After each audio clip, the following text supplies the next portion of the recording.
right? Check this out. It says the NIV version, the ASV, and RSV all render wild ox to correct the mistranslation in the KJV. So why is it referring a unicorn to a rhinoceros? Everybody Google a rhino.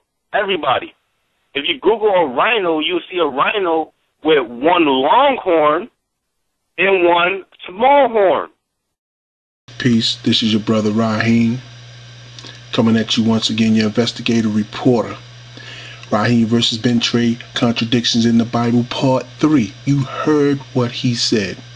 He said unicorn is a mistranslation. The RSV and the NIV and the other version, he said, basically cleaned it up. So therefore, the word unicorn is, like I said, a myth.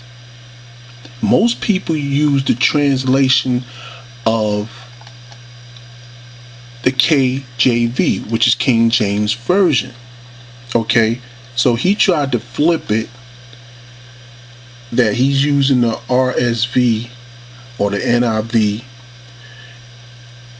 and it comes to a wild ox. But then he also talks about a rhinoceros. Then he says the rhinoceros has two horns. One is small and the other one is big. And people were looking at the big one. Come on. Cut the buffoonery. Okay. Let's just be real. A unicorn is not a rhino. A unicorn is not a wild ox. As you see, the different versions of Bibles and what they say. We're talking about the Rahim. Then it says buffalo, unicorn. A unicorn is not that. Whoever put that word there is using that word in a mythical sense, because unicorns, a wild ox don't have a unicorn. Now let's get into this and let's deal with this. Okay, we're gonna go into the Dictionary of the Bible by Dr. William Smith. My book is 1813 to 1883. Okay, I have 4 volumes of this. This is how big this is. This predates his, as he say, 1823 or 1828, whatever. It predates his, and it goes into unicorn more deeper than what he said. Now watch this, people. Unicorn, Rahim, right, is a rhinoceros. Rahim is the unicorn. All right, supposed to be the unicorn. All right, now it says Rahim, rhinoceros, unicornis, the unhappy rendering by the AV following the the LXX of the Hebrew Rahim. See? A word which occurs 7 times in the Old Testament as the name of some large wild animal. More perhaps has been written on the subject of the unicorn of the ancients than in any other animal, and various are the opinions which have been given as to the creature intended. The Rahim of the Hebrew Bible, however, has nothing to do with one horned animal mentioned by Ctesias and Aristotle, Pliny, and other Greek and Roman writers, as is evident from Deuteronomy 33, chapter 17, where in the blessing of Joseph it is said, his glory is like the firstling of his bullock, and his horns are like the horns of a unicorn. Not the text of the AV renders it. See? The horns of a unicorn, the two horns of the Rahim, two horns, not one, are the 10,000s of Ephraim and the thousands of Manasseh. I want y'all to keep Ephraim and Manasseh in mind, because I'm going to bring this up at the end. I'm going to show you something. It's going to blow your mind. The two tribes which spring from one. That is Joseph and the two horns from one head. This text most appropriately refers to the sultans.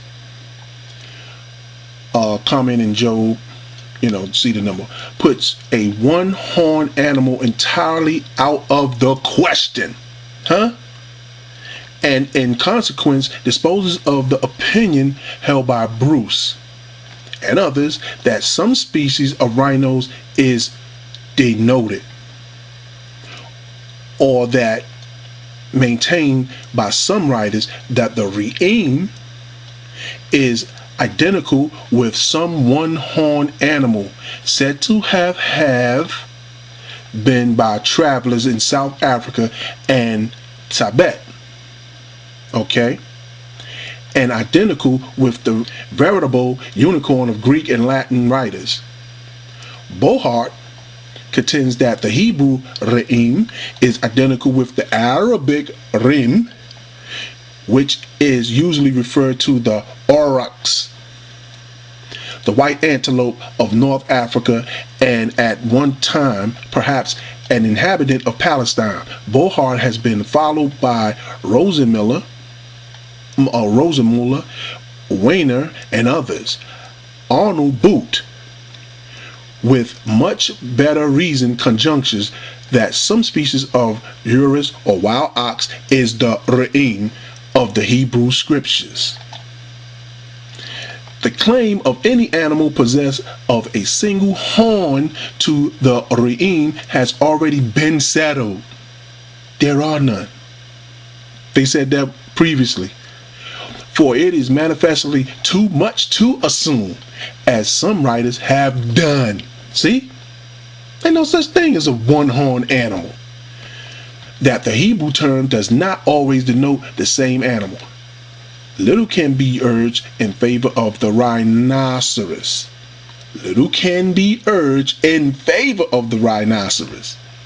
For even allowing that the two-horned species of Abyssinia, right? Because he said it was two horns, one is little and one was small, may have been an inhabitant of the woody districts near the Jordan in biblical times. This, I think, is pachyderm, must be out of the question, and as one which would have been forbidden to be sacrificed by the law of Moses, whereas the rim or reem is mentioned by Isaiah as coming down with bullocks and rams to the Lord's sacrifice. A ram has two horns, people. Amelia says Rosenmuller at Sacrificial Adenia in Unum Congregator. Again, the skipping of the young Rahim is scarcely compatible with the habits of a rhinoceros. Rhinoceros is running around and skipping. That's not happening. They don't skip and things like that. Big and heavy. Okay. Concerning therefore that the Rahim is spoken of as a two-horned animal of great strength and ferocity. That is what was an event evidently well known and often seen by the Jews, that it is mentioned as an animal fit for sacrificial purposes, and that it is frequently associated with bulls and oxen. We think there can be no doubt that some species of wild ox is intended. The allusion is in Psalms, you see the number, but thou shalt lift up as a Rahim my horn, seems to point to the mode in which the bovine use their horns, lowering their head and then tossing it up. but it is impossible to determine what particular species of wild ox is signified. You see? Now, I've used up all that time just from one dictionary, which is 4 volumes. This dude can't mess with me. I told you I had so much stuff on the Sal show, I couldn't even get it all out. That was part of it.